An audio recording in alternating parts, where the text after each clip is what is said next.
Hello everybody, this is Maniac4Games, and we're here today with an old series that I'm starting to bring some episodes back. And even though this one didn't happen as a series entirely, Game Anecdote will still be coming back at some point in the future. I still have my mind set on it, even though I did it about a year and a half ago or so for the first episode, and only episode at this point, but that is something I'll have to worry about a little later since there's a lot of other projects going on. But for this one, I'm actually talking about Collect-a-Thon from the video game aspect. This is something that I've done periodically for the past 2 or 3 years, and I've still wanted to continue with my different video game consoles to see what I've collected between them.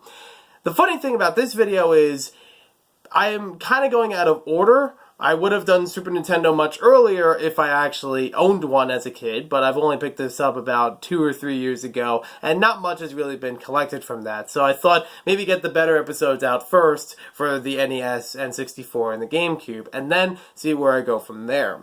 But for this one, it's also funny because we're not only talking about the Super Nintendo, but as you can see by the title, we're also talking about some SEGA oddities.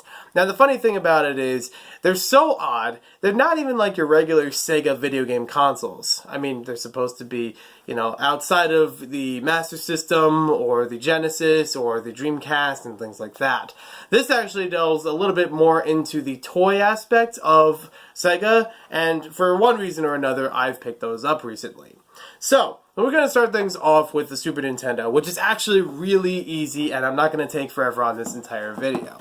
This is all I have for the Super Nintendo. Now, I technically do have controllers, wires, and plugins, and things like that for the TV, but when I first picked this up, I only had the console that I bought from a Goodwill for about $20, about 2 or 3 years ago.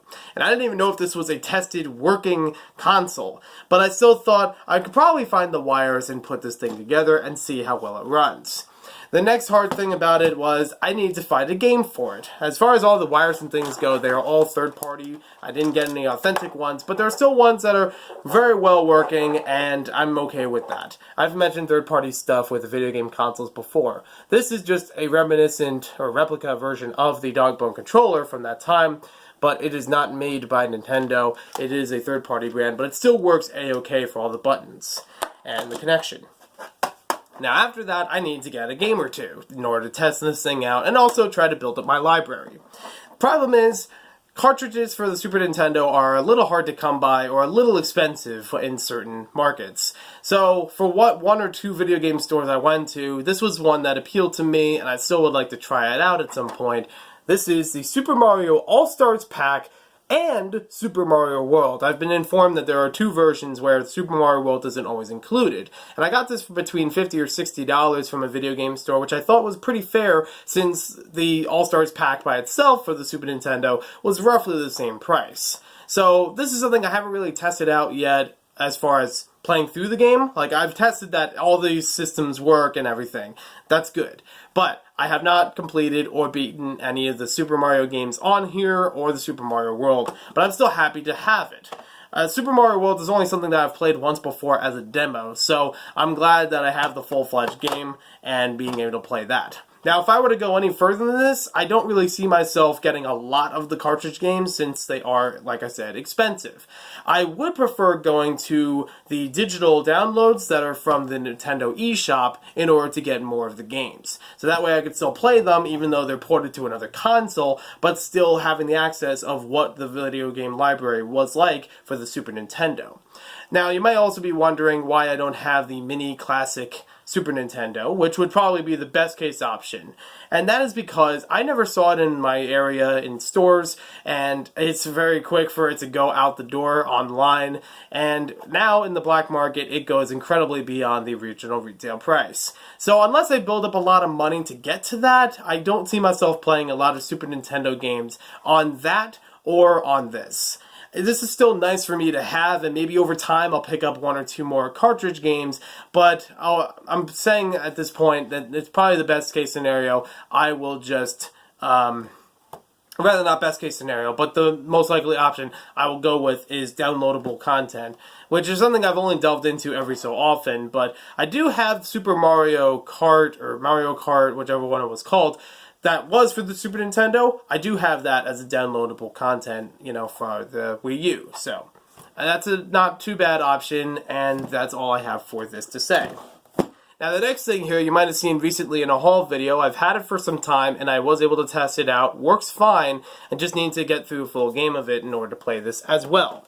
This is the SEGA Pods, which I've mentioned I learned about through the Gaming Historian channel, and it is pretty peculiar for a Simon playable play style of game. And this is something that I don't really intend on playing multiplayer with, because it does, encourage that up to 6 players, but it's really not enough range in order to have 6 people gathered around this thing comfortably in being able to play this. I would just play this on my own, and I'm glad that all the lights and sounds work fine on this when I got it used on eBay. I got this rather cheap, which is probably one of the reasons why I was more interested in it. Just happened to pop up, it was cheap, and I thought, well, yeah, I remember the Gaming Historian video about that, and why not have a little SEGA oddity here? So, at some point later, you'll see a video where I get to play this through, and hopefully I can work out the sound, because it does tend to be loud when the game boots up. The next thing and final thing we have for this video is another SEGA oddity. This is the SEGA Pico. This is kind of like a laptop looking thing, but think of it like your Leapfrog or Leap pads that are out pretty regularly nowadays. This is a touchscreen sort of, stylus touchscreen sort of pad that you hook up to your computer, or hook up to a TV, and insert cartridges into it to play different minigames. Each of the minigames in this library, or each of the games in this library, have minigames in them. They're not necessarily story-based or linear in terms of gameplay. You can swap back and forth between them at any given time. But this is pretty peculiar for its merchandise for SEGA, because it's kind of a video game console, but it was made more for the education market. It's very simple and very informative for how you play different games on it. There are only 5 buttons on the bottom. You have this pad that you can use for the stylus. This up here you can use with the storybook cartridges to plug it in and select things through there. Now, the main reason why I picked this thing up is because it is the birthplace of LEGO video games, a Japan exclusive known as Fun to Build. I'll talk more about this in my upcoming book, Bizarre LEGO, so stay tuned for more information on that later on. But I have shown this at Shock Culture Con, which was about a week or 2 ago from recording this video in New York, and even the kids there who have never seen this before and are more familiar with the modern LEGO video games really enjoyed this thing.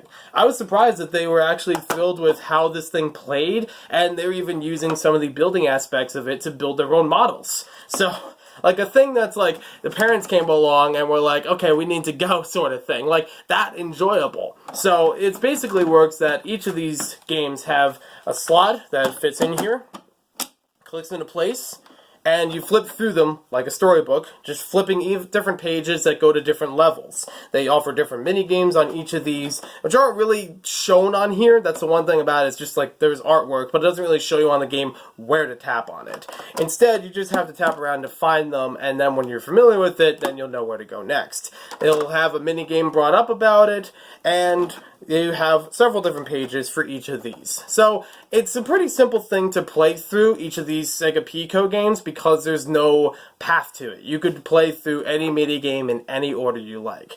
The building aspect will probably take the longest time depending on how much you want to make for the building, but it's still something you can do nonetheless.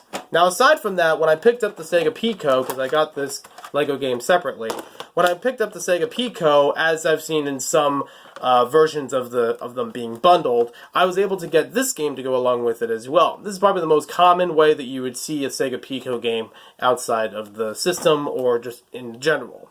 This is Richard Starkey's Husky and Lowly's, or Huckles and Lowly's Busiest Day Ever. I love the Busy Town series growing up. I remember the books, and I think there was a bit of a TV show or something about it. But I recognized the art style right away, and it was a fun thing for me to play through, even for a few minutes.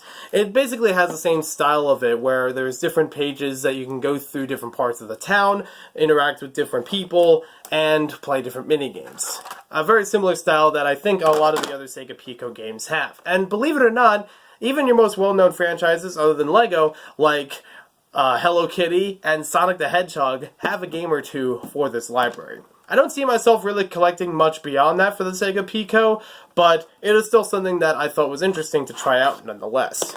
So thank you for watching this video. Hope you you guys enjoyed it. Let me know in the comments below what you thought about what I showed for today's video. Do you have any of these or want to build up a library of them?